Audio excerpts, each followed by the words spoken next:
وقال النبی صلی اللہ علیہ وسلم اذا قال الامام غیر المغضوب علیہم ولا الضالین فقولوا آمین فإنه من وافق قوله قول الملائکہ غفر له ما تقدم من ذنبه رواہ البخاری صدق اللہ العظیم۔ حضرت ابو ہریرہ رضی اللہ تعالیٰ عنہ سے روایت ہے کہ رسول اللہ صلی اللہ علیہ وسلم نے ارشاد فرمایا کہ جب امام غیر المغضوب علیہم ولا الضالین کہے تو تم لوگ آمین کہو۔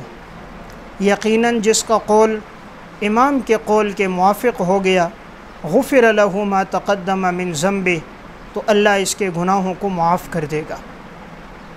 تو گفتگو چل رہی تھی کہ ذخیرہ احادیث میں ایسے اعمال ہیں کہ جن سے انسان کے گناہ معاف ہو جاتے ہیں، تو چوتھا عمل ہے آمین کہنا، کہ آپ صلی اللہ علیہ وسلم نے ارشاد فرمایا کہ جب امام ولا الضالین کہے تم آمین کہو، تمہاری آمین جب فرشتوں کی آمین کے موافق ہوگی تو اللہ تعالیٰ تمہارے گناہوں کو معاف کر دے گا۔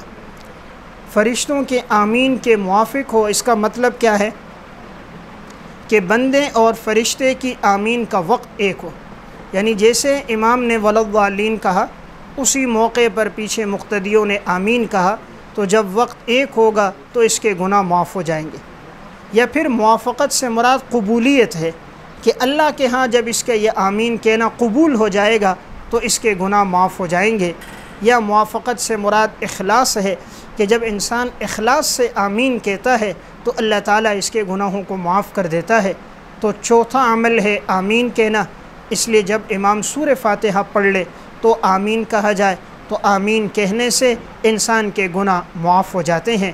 تو عمل بظاہر بہت آسان ہے، اجر و ثواب بہت زیادہ ہے۔ غفر له ما تقدم من ذنبه، اور انسان کے گناہوں کی معافی ہے، اس لیے خود بھی اختیار کیا جائے یہ عمل اور دوسروں کو بھی بتایا جائے۔ مختصر عمل پر بہت زیادہ اور ایک بہت بڑی بشارت ہے۔